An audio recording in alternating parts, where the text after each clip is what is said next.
नमस्ते, सत श्री अकाल, सलाम, आदाब। मैं आपको एक कहानी सुनाने वाला हूँ। तो ये कहानी एक ऐसी कहानी है जो अपने आप में एक अद्भुत है। अपने आप में ही कुछ ऐसा है।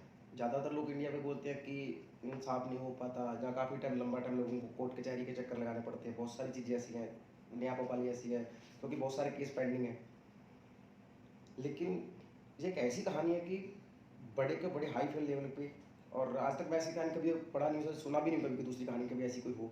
मिसाल आज तक ऐसी कोई मिसाल नहीं है, पूरे वर्ल्ड में भी शायद ऐसी कोई मिसाल नहीं है कि कभी जो सज़ा सुनाते हैं उन्हीं को सज़ा हुई हो। जैसे कि आपको पता है कि जज में जो जज साहब होते हैं अपने high court, lower court, supreme court में जज साहब सज़ा सुनाते हैं, जो भी होते हैं मुकदमा सुनते हैं, उसके हिसाब से गवाह वकील के हिसाब से सज़ा सुनाते हैं। पर लेकिन ये एक ऐसा केस है कि जज साहब को खुद सज़ा दी जाती है, और खुद सज़ा दी जाती है, और सज़ा भी ऐसी वैसी नहीं, फांसी की सज़ा दी जाती है। चलो आपको एक कहानी सुनाता हूँ, ये और सच्ची घटना है, 100%। आप सर्च भी कर सकते हैं इसके बारे में। ये कहानी है उपिंदर नाथ राजखोआ, जो कि लोअर कोर्ट के जज थे। लोअर कोर्ट सबसे ज़्यादा मायने रखा जाता है, क्योंकि सबसे जो पहले केस आता है तो वो लोअर कोर्ट में आता है। वो केस लोअर कोर्ट में आके सबसे पहले अपने जो अपनी जहाँ पे हम क्राइम होता है तो उसी के जिला में या डिस्ट्रिक्ट में उधर ही केस चलता है सबसे पहले, क्योंकि सबसे पहले वहाँ पे सबूत जुटाए जाते हैं जो भी होते हैं, तो वो ज़्यादा मायने रखता है। सबसे पहले वहाँ पे सबूतों की आधार के ऊपर होता है। तो ये तो थे, इनका नाम था उपेंद्र नाथ राजखोआ। इनकी पोस्टिंग होती है 1969 में, 1969 विदौर जज पोस्टिंग होती है इनकी। वहाँ पे अपना 1 साल 2 साल की कारगुजारी शुरू करते हैं अपनी, जैसे उनका अपना जीवन अच्छा चल रहा होता है तो 1 साल 1.5 साल ऐसे उनका निकल जाता है वहाँ पे।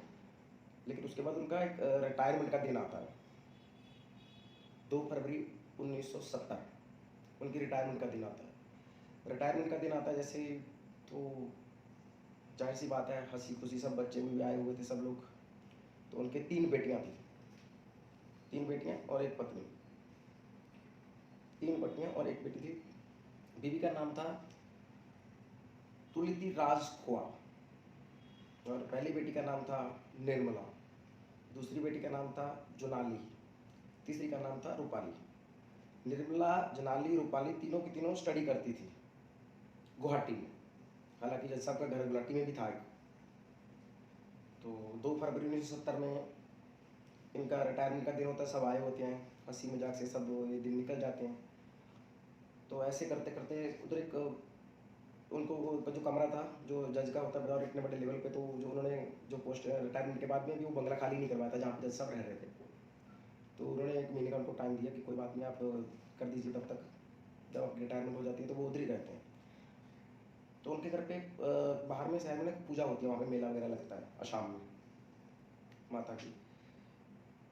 8 फरवरी को वो अपने जो उनके घर पे जो नौकर होते हैं ना उनको बुलाते हैं, उनको बोलते हैं कि अरे जो किचन के बाहर में ना एक खड्डा खोद दो, दरख्त पटा है इसको उखाड़ के ना खड्डा खोदो। वो खड्डा खुदा देते हैं, काफ़ी बूढ़ा खड्डा होता है, उसको खुदा देते हैं।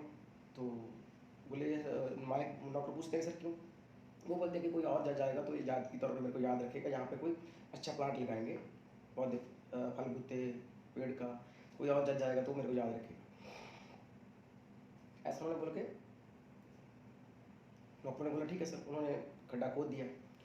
खड्डा खोदा, उसके बाद अगले दिन जज साहब जब घूम के सुबह आते हैं 9 फरवरी के दिन, देखते हैं और घूम फिर के आते हैं तो देखते हैं कि खड्डा भरा होता है।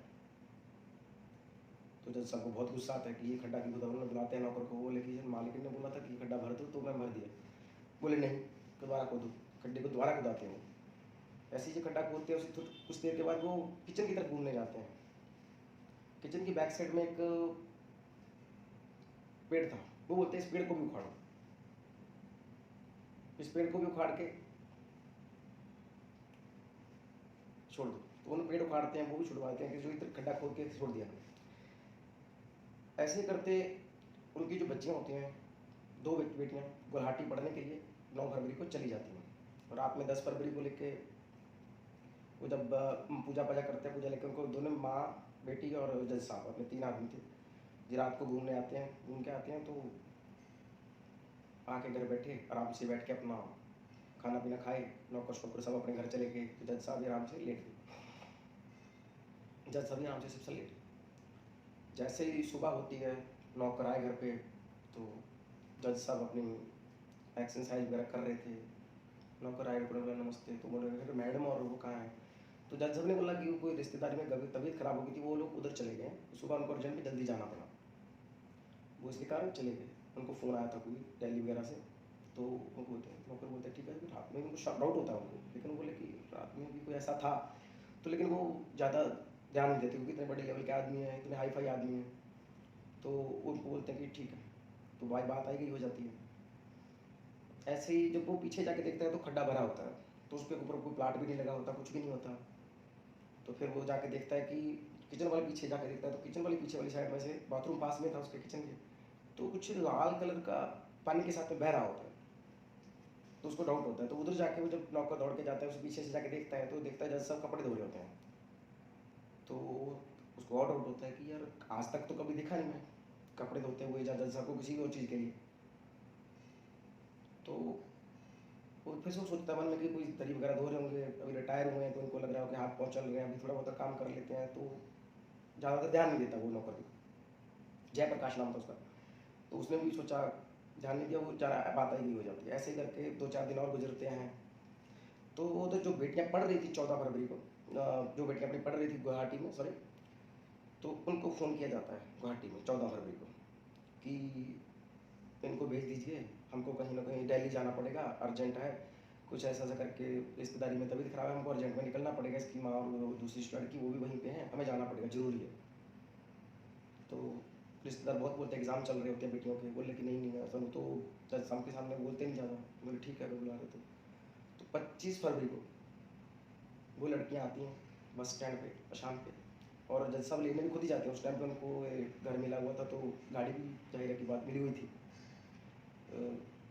गवर्नमेंट की तरफ से सब कुछ चला था, तो अपनी गवर्नमेंट से लेने भी खुद ही जाते हैं, उनको लेके आते हैं, घर पे बैठते हैं आराम से। तो रात में आता है, नौकर शौकर खाना पीना खा के 26 फरवरी को आराम से खाना खुना खा के सोते हैं। 27 फरवरी को सुबह जब नौकर आता है तो जज साहब अकेले होते हैं, तो वो पूछते हैं कि बेटियाँ कहाँ हैं, तो बोलते हैं कि उनको भी अर्जेंट काम पड़ गया था, वो भी चली जाती हैं। जो किचन के पास में उन्होंने दरख्त पटवाया था, उधर भी वो खड्डा करवा लेते हैं एक दिन पहले, उसको बोलते हैं। तो अगले दिन वो आके देखता है तो किचन वाला खड्डा भी भरा होता है, उसके ऊपर भी कोई प्लाट नहीं लगा होता, जो बोलते हैं। फिर उसको थोड़ा डाउट होता है, फिर वो सोचा कि ठीक है, बड़े जाने वाले होंगे तो ये निकल गए होंगे।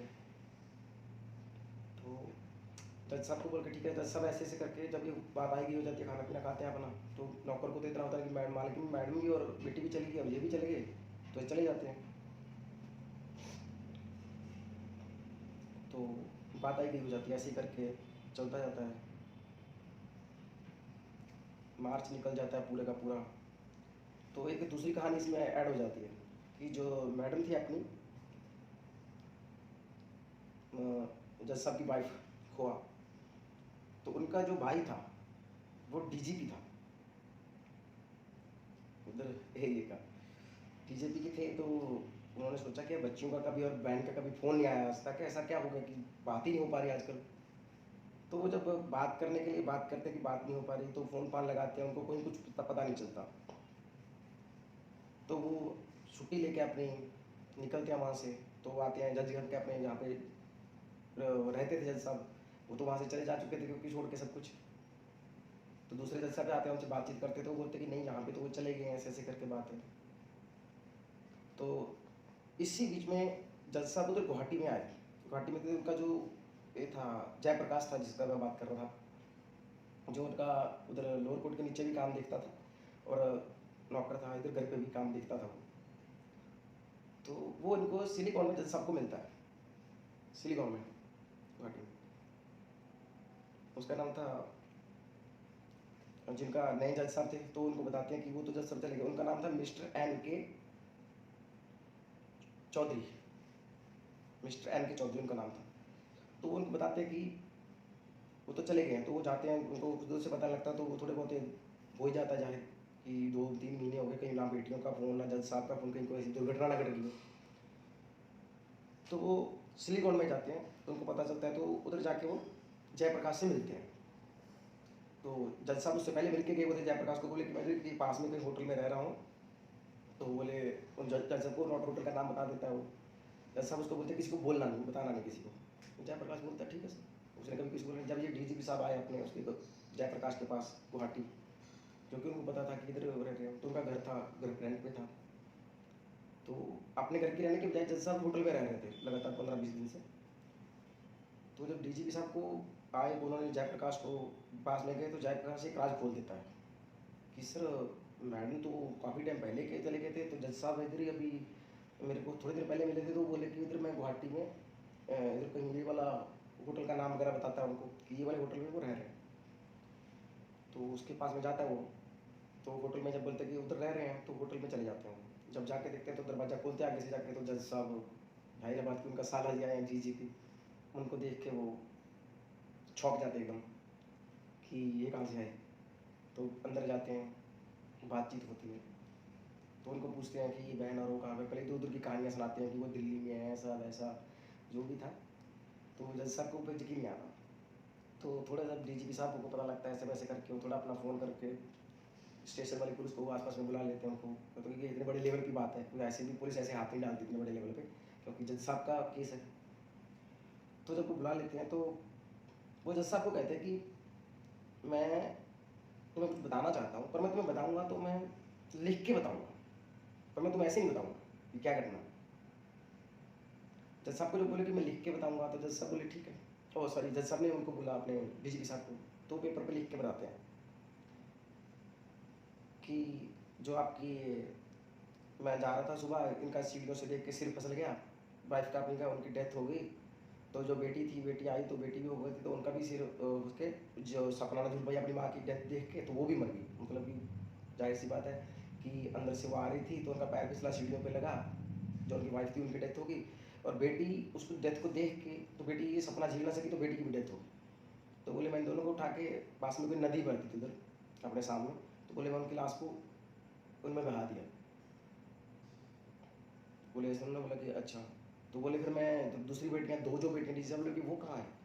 तो बोले उनके बारे में भी लिख के देते हैं कि उनको जब मैं बुलाया वापस, तो उनको मैं एक सुनसान जगह पे ले गया, तो उनको मैं ये चीज़ समझाने लगा जब उसी नहर पे लेके जाके, तो ऐसे ऐसे बताया कि तुम्हारी माँ और बहन ऐसे ऐसे करके उनकी डेथ हो गई। तो उन्होंने भी बोला उसी नहर में सपना ना जहाँ सहारते हुए, तो उनके बोले दिमाग में बहुत ज़्यादा होगी, तो उन्होंने भी उसी नहर में कूद के जान दे दी। तो डीजीपी साहब देख रहे हैं कि दूर की बातों को, उनको बोले कि ऐसा नहीं हो सकता। डीजीपी साहब ने और थोड़ा वो करते हैं, तो थोड़ा प्रेशर किया जाता है जज साहब को, तो वो जज साहब टूट जाते हैं, बोलते कि ठीक है मैं बताता हूँ आपको, लेकिन उससे पहले मैं आपके साथ थाना चलता हूँ, मैं थोड़ा फ्रेश हो लेता हूँ, कपड़े कपड़े चेंज करता हूँ, फिर आपके साथ चलता हूँ। बाथरूम का गेट लगाते हैं डॉक्टर जज साहब, बाथरूम का गेट लगा के अंदर जाते हैं जब, तो अंदर से कुछ आवाज़ आती है। जज साहब ने सुसाइड करने की कोशिश की, अपने पेट में चाकू वगैरह मार लिया। तो जब तक दरवाज़ा तोड़ा, पुलिस जो पास में थी, डीजीपी साहब थे, उन्होंने दरवाज़ा तोड़ के अंदर से निकाला, तो जज साहब पूरे खून से लथपथ थे। उनको लेके गए हॉस्पिटल में, इलाज चला, 15-20 दिन बाद ऐसे ही इलाज चलता रहा। तो इलाज चलने के बाद काफ़ी टाइम निकल जाता है, तो 1 महीना निकल जाता है। 9 अगस्त 1970 को उनको अदालत में पेश होकर अपने बारे में ये बताना था। तो जब ये निकल जाता है, तो वो 3 नवंबर 1972 में उनको दोबारा केस को स्टार्ट किया जाता है। जज साहब के सामने पेश की जाती है, उनको कोर्ट में पेश होने का ऑर्डर आ जाता है। तो उन्होंने पहले ही एक बार खुदकुशी कर ली थी, तो उनसे पूछा गया, उन्होंने सारी डिटेल वो बता देते हैं कि ऐसे ऐसे करके ऐसे ऐसे बात हुई कि मैंने ऐसा ऐसा कर दिया था। तो जब बोलते कि लाश कहाँ है, तो लाश भी बता देते हैं कि जो मेरा आसाम वाला बंगला था उसके पीछे गड्ढे हैं, तो उसके बीच में लाश में, तब जब सब जाते हैं तो उसके जयप्रकाश की मदद से, तो उधर से लाशें निकालते हैं, 2 गड्ढों में से उधर लाशें निकलती हैं, चारों की कंकाल निकलते हैं। कंकाल निकल के देखते हैं तो दोनों की लाशें बरामद हो जाती हैं उधर से। तो लाशें बरामद हो जाती हैं उनकी, तो जज साहब को भी अरेस्ट कर लिया जाता है। तो ऐसे ही बीच में चलता रहता है।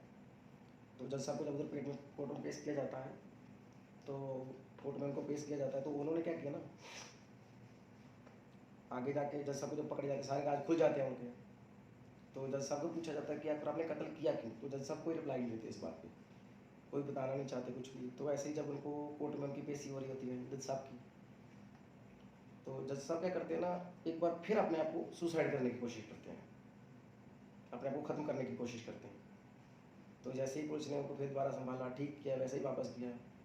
तो जब उनको इनका जो केस था, जो कि सारी परतें तो खुल ही चुकी थी, पता चल गया था इन्होंने बेटियों का कत्ल किया ऐसा है, तो एक लेकिन रहस्य था कि आखिर कत्ल किया क्यों। तो पुलिस की बहुत सारे ऑफिसरों ने, बहुत सारे जज साहब ने, जब उनको पेशी हुई, सजा हुई, तो उन्होंने पूछा कि आखिर ये बता सकते हो? तो जज साहब ने वो राज कोई खोला नहीं। जज साहब बोले कि हाँ मैंने कत्ल किया। तो जो लोअर कोर्ट था वहीं का, उन्होंने बोला कि अगर जो आदमी इतने बड़े पद पे रह के ऐसी गलती कर सकता है, जिन्होंने दुनिया को सुधारने का या दुनिया को सज़ा सुनाने का पता है कानून के बारे में, अगर वही आदमी इतनी बड़ी गलती करता है तो वो बख्शने के योग्य नहीं है, मतलब उसको बख्शा नहीं जा सकता। तो लोअर कोर्ट वहाँ की जज साहब को फांसी की सज़ा सुनाती है, और उससे पहले 2 बार मरने की, तो सुसाइड करने की तो उन्होंने कसम खाई रखी थी, 2 बार तो कर ही रखे थे ऑलरेडी। तो फिर उसके बाद वो 1974 में अपनी पिटीशन जारी करते हैं, क्योंकि अपने पास ये व्यवस्था रही ऐसी है कि अगर लोअर कोर्ट से आपको फैसला हो जाता है तो आप सुप्रीम हाई कोर्ट में जा सकते हो, हाई कोर्ट के बाद सुप्रीम कोर्ट में जा सकते हो, तो उसके बाद सुप्रीम कोर्ट के बाद आप राष्ट्रपति के पास जा सकते हो अगर आपकी हो जाए। तो वो उधर से पिटीशन दाखिल करते हैं कि मेरी फांसी की सज़ा रद्द करके मेरे को उम्र कैद में बदला जाए। तो जैसे सुप्रीम हाई कोर्ट में जाती है, हाई कोर्ट भी इसके मामले में पूरा ध्यान देती है। पूरा ध्यान देने के बाद जब देखती है तो उसको भी जाहिर सी बात है, वो देखे नहीं, इतने बड़े न्यायपीठ नहीं, बख्शने जोग नहीं है ये, कि अगर इन्होंने 4-4 आदमियों का खून कर रखा है, 3-3 4-4 आदमियों का, तो जज साहब भी ऐसी गलती करेंगे तो बाकी को क्या बताएंगे। तो जज साहब को भी हाई कोर्ट भी उनको बोलता है कि नहीं, फांसी की सज़ा सुनाई जाती है। फिर आगे पिटीशन जारी करते हैं सुप्रीम कोर्ट में, तो उधर भी 1-1.5 साल केस चलता है, तो सुप्रीम कोर्ट भी उनको कर देता है कि नहीं, फांसी की सज़ा दी जाएगी। तो फिर ये इंडिया के जो प्रेसिडेंट थे उनको भी गुहार की लगाई जाती है कि मेरी अर्जी को सुना जाए, मेरे को माफ़ किया जाए। हालांकि 2 बार सुसाइड कर चुके थे पहले, कि मेरे को माफ़ किया जाए। तो जो प्रेसिडेंट थे उन्होंने भी इनको मना कर दिया। तो आखिर दिन ऐसा चुना गया जब फांसी हो जाए। दिन था 14 फरवरी 14 फरवरी 1977 सुबह 6 बजे उनको फांसी दे दी जाती है। 5-7 मिनट 10 मिनट जो भी होता है, लटकाया जाता है, उनको फांसी दी जाती है। तो ये कहानी वहीं पे समाप्त होती है। पर इस कहानी के अंदर एक राज्य था। राज ऐसा था कि आखिर कत्ल किया क्यों, वो राज आज भी उस जज साहब के अंदर ही दफन है कि कत्ल किया क्यों गया। इतनी बड़ी फैमिली थी, 25-30 साल बच्चों के साथ में गुजारे, फिर भी जाके इतना बड़ा मर्डर हुआ क्यों, इतना ऐसा क्या करना था, कारण क्या था इसका, वो चीज़ का किसी का कुछ पता नहीं चल रहा। बहुत सारी टीमों ने उसके पीछे लगे, जज साहब के पीछे लग के हालांकि पूछने की कोशिश की, तो जज साहब ने बिल्कुल नहीं बताया। वो राज आज भी जज साहब के अंदर ही दफन होकर इस दुनिया से चला गया, लेकिन वो राज आज तक किसी को पता नहीं है। वो फाइलों को आज भी क्लोज करके आसाम में रखा हुआ है। अगर आपको कहानी अच्छी लगी, ऐसी अच्छी अच्छी कहानियाँ वर्ल्ड की सुनने के लिए, तो इस चैनल को सब्सक्राइब करें और लाइक जरूर करें। तो मैं आपको ऐसी ऐसी कहानियाँ और भी ला के सुनाता रहूँगा, जो वर्ल्ड में ऐसी ऐसी कहानियाँ हैं, जो अद्भुत कहानियाँ, ताकि आप लोगों को क्राइम के बारे में थोड़ा बहुत बताया जा सके। और क्राइम एक ऐसी चीज़ है जो कहीं पे भी कैसे भी कर लेगा, आदमी सुनता नहीं है। बहुत टॉप की कहानियाँ हैं मेरे पास ऐसे, जो मैं आपको सुनाता रहूँगा। पर उससे पहले आप सब्सक्राइब करें। आपको अच्छी लगी कहानी तो सब्सक्राइब करिए और लाइक कीजिए और शेयर कीजिए। Thank you.